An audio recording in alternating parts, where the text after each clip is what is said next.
Hi friends, welcome back to our channel. ఈరోజు recipe చూస్తుంటే నోరూరుతుంది కదా.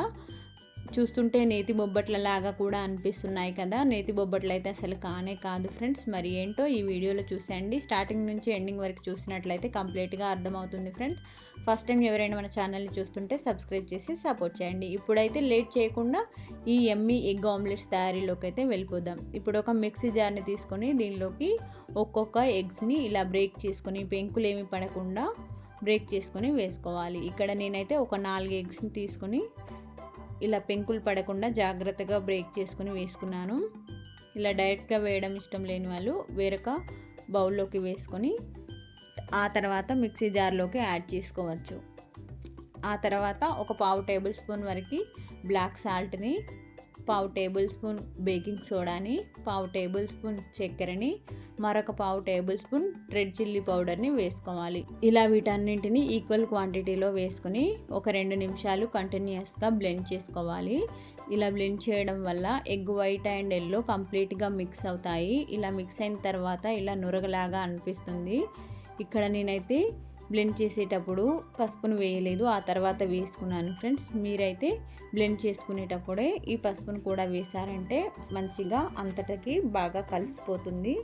ఇలా కలిసిన తర్వాత ఒకసారి బాగా కలిపేసుకొని పక్కన పెట్టేసుకోవాలి. ఇప్పుడు స్టవ్ ఆన్ చేసుకొని ఒక వెడల్పాటి కడాయిని పెట్టేసుకొని బాగా హీట్ చేసుకోవాలి.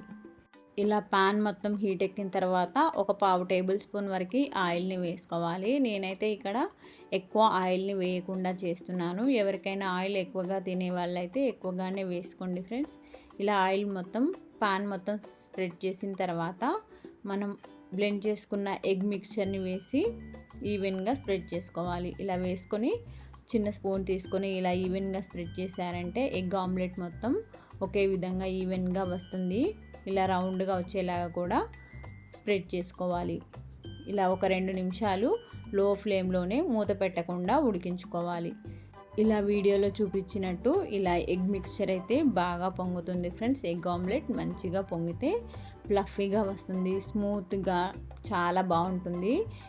ఇలా మంచిగా ఫ్రై అయిన తర్వాత ఎడ్జెస్ మొత్తం కాస్త బ్రౌన్ రంగులోకి వచ్చినట్టుగా అనిపిస్తుంది. ఆ టైంలో వీటిని వేరొక వైపుకి టర్న్ చేసుకొని స్పూన్తో లేదా ఇలాంటి చలాకీతో స్ప్రెడ్ చేస్తూ ఈవెన్గా ఉడికించుకోవాలి. ఇలా లో ఫ్లేమ్లో ఉడికించారంటే ఎగ్ ఆమ్లెట్స్ అన్నీ పర్ఫెక్ట్గా ఉడుకుతాయి. లోపల నుంచి బయటి వరకు కూడా మంచిగా పర్ఫెక్ట్గా ఉడుకుతాయి.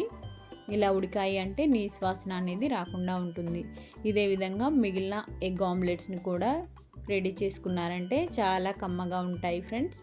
ఆయిల్ని వేసేసుకొని ఇలా ఎగ్ మిక్చర్ని వేసుకొని చిన్న స్పూన్తో ఈవెన్గా స్ప్రెడ్ చేసుకోవాలి. ఇలా రౌండ్గా వచ్చేలాగా చేసుకుంటే చూడడానికి కూడా చాలా బాగుంటుంది. ఒకవైపుకు మందంగా ఒకవైపుకి పల్చగా కాకుండా అన్ని వైపులా సమానంగా ఉండేలాగా చిన్న స్పూన్తో స్ప్రెడ్ చేసుకొని చుట్టూరా ఒక 4-5 డ్రాప్స్ ఆయిల్ని కానీ నెయ్యిని కానీ వేసుకొని ఫ్రై చేసుకోవాలి. ఇలా ఎడ్జెస్లో రంగు మారినట్టుగా కనిపిస్తుంది. ఆ తర్వాత ఇంకొక వైపుకి టర్న్ చేసుకొని వీడియోలో చూపిస్తున్నట్టుగా ప్రెస్ చేస్తూ లో ఫ్లేమ్లో ఫ్రై చేసుకోవాలి. ఇలా కనుక చేశారంటే చాలా తక్కువ ఆయిల్తోనే పెద్దగా ఉండే ఎగ్ ఆమ్లెట్స్ రెడీ అవుతాయి. చాలా టేస్టీగా ఉంటాయి, నీసు వాసన అనేది రాకుండా ఉంటాయి. ఇదే విధంగా మిగిలిన ఎగ్ మిక్చర్ని కూడా వేసుకుని ఎగ్ ఆమ్లెట్స్ని రెడీ చేసుకోవాలి. ఇలా లో ఫ్లేమ్లో ఉడికిస్తేనే టేస్ట్ బాగుంటుంది ఫ్రెండ్స్. ఈ విధంగా నేను చేసుకున్న 4 ఎగ్స్కి ఒక 6 నుంచి 7 వరకు అయితే ఆమ్లెట్స్ రెడీ చేయగలిగాను. ఇంకా చాలా చిన్నగా వేసినట్లయితే ఒక 8 వరకు కూడా ఎగ్ ఆమ్లెట్స్ని రెడీ చేసుకోవచ్చు. చూసారు కదా, నచ్చిందా? మీకు నచ్చినట్లయితే నా రెసిపీ ట్రై చేయండి. మీ ఫ్రెండ్స్ అండ్ ఫ్యామిలీ మెంబర్స్కి కూడా షేర్ చేయండి. ఇలా రెడీ చేసుకున్న ఎగ్ ఆమ్లెట్స్ని బ్రెడ్లోకి కానీ రసంలోకి కానీ తీసుకుంటే చాలా అంటే చాలా బాగుంటుంది ఫ్రెండ్స్. నచ్చితే ట్రై చేయండి. Thank you for watching.